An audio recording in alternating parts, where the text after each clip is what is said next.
This is Jonathan Aguilar here for Pro Boxing Fans, joined by Dan Azeez, the European light heavyweight champion. Congratulations on last week. How does it feel? It feels brilliant. I'm very happy. Every time everyone's mentioning the European champion, I'm happy, I'm elated. So yeah, man. You always said to me you want to do it the traditional way. You didn't care, Southern, British, yeah, absolutely. How does it feel now you've kind of completed that? Yeah.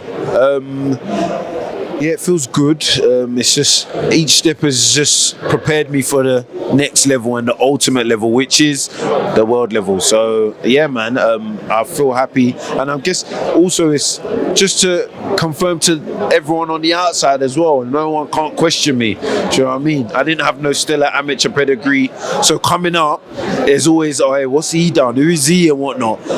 Right before your eyes, I'm collecting belt by belt, and I'm doing it in good fashion. So yeah. As well on away soil. What was it like, the whole experience in Paris last week? It was the best experience, man. It was good. I really enjoyed it. Obviously, the fans were hostile at the start. Well, not hostile, but obviously booing me and what. Like you relished that though? Yes, I did. Yeah. Like every time I'll come back to the corner, I'll be smiling because, like, yeah, I like this. Like they were getting into it. You know, when Ford would have his little rallies, they will proper get behind him, and I like it. It's entertainment at the end of the day. I don't want to be in boring fights. I want to entertain people who come to and spend their hard-earned money to come and watch fights, man. You know, right now we're not really at the forefront, and the more dead fights we have, the worse it is for us. You know what I mean? So we need these good fights, and yeah, overall, France was wicked, man. I was telling Ben, like, hey, what do you say, man? Maybe we should do another one out there and everything. The whole platform canal, that's like the Sky version of for France, and they were all good. The people, was wicked, man. I really enjoyed it. It's a shame Messi wasn't at ringside for it though. Yeah. And Mbappe. But did you see Nasri was there? No, not Nasri. We'll move on for him. Yeah. Go on, we'll move on. Go on. You know, obviously we're here for Buatsi's signing. I know you're good friends and things, but a lot of people starting to talk about a potential fight between you two. Yeah. What do you think about that? Yeah, listen, at the end of the day, I've come up with Buatsi, sparred him for years, good mate of mine, and it's a compliment because I've always, like, even though he's younger than me, I've always looked up like, yeah, this guy's sick, like, do you know what I mean? So to now be the stage we're at and we'll both be mentioned in the same breath, it's really good, and I'm, you know, just so happy he's signed with Sky Boxer, the best platform. You know, you can hopefully see him out more regularly. His journey to the top will be a bit more easier and more accessible to the fans. All in all, I'm really happy, man. Obviously European, and obviously the world is the next. Eventually, I don't know if it'll be next or things like that. What do you want to do? Do you want to keep building up the fan base here, have a few defend European, or do you want to move straight to a world title shot? We'll see. Everything's just step at a time, you know. Maybe get a defense for the European, and that might be a domestic fighter. Who knows?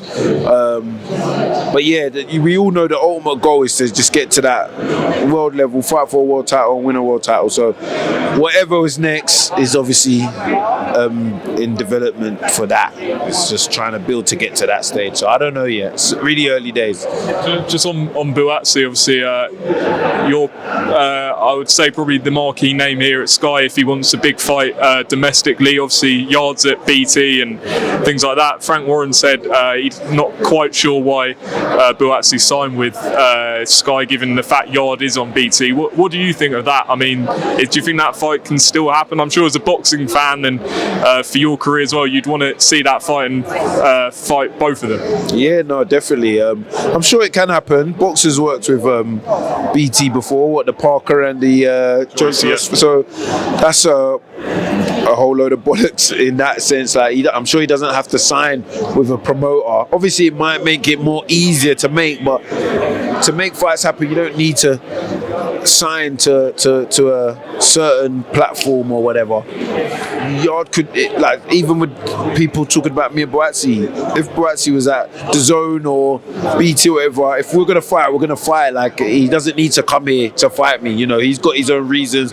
You know, he wants to be more accessible. Platforms are Sky's a great platform. He wants people to see him more regularly, and that's why he's come over here, man. Boxer and Sky, you know, that's the lick, man. We're the best, man. Do you know what I mean? So yeah. And obviously, I know you sparred Beterbiev. How about you and Beterbiev? Do you think that fight will happen? You know, two big punches. You've sparred each other before. I know it sounds good for camera, and let's be real. Like, I don't think so. Like, Callum's next, apparently, for him. Like, do you know what I mean? I would love to fight him. You lot are probably going to put that as your what is it? Your caption? Yeah, Dan Azeez would love to. Like, I said it the other day, like on Sky, and that was the thing. Yeah, he's open. He wants to fight. No, you know what I mean? I'm a fighter. I'll fight anybody. But it being a realistic fight, I don't know. He's looking to unify. Even when I was out there training with him, that was his thing. He said, I just want to get every belt. Then, if anything, I'll move up to cruiserweight and maybe be a 2-weight world champion. That's what he wanted. So I don't think I'm in his sights. But you never know, man. If you're in the same division as anybody, any fight is possible. Yeah, I'll bear that in mind when I title the video. And just finally, Dan, obviously the big news recently is Fury and Usyk, 70-30 splits, all this. What do you make of what's going on there? Is it fair? I don't even know. I don't even care either. Until they're both in the ring, I'm not really into all of that. You know, the back and forth. Just get in there and fight, man. I'm not interested. But I did find Usyk's message funny as hell. Man, he's just seemed so serious, and it was so stern. He weren't messing around. Like, it's like he's fed up. Like, you know, what did he say? It's like your stupid games, and said he needs undisputed. Like, that's a proper fighter, you know. Like, he ain't got time for jokes or games. Like, I need it. Either vacate or let's fight. I thought that was funny. Finally, Dan, I know you're a big Arsenal fan, so obviously the Emirates, I'm sure, is the goal for a big fight. Who would be that opponent? Is that the goal, number one? And is there an ideal opponent for you to sell out the Emirates with? Yard's obviously a big Arsenal fan as well. You know, I'm a big Arsenal fan, and you know, it would be a dream to fight at Emirates, but you know, it's not like you know, I'd love to fight this person there. If it happened, that would just be like, yeah, wow, like, you know, I'm here at the Emirates, like, regardless, I'm a gunner through and through, so yeah. Brilliant. Dan, thanks for your time. Appreciate it.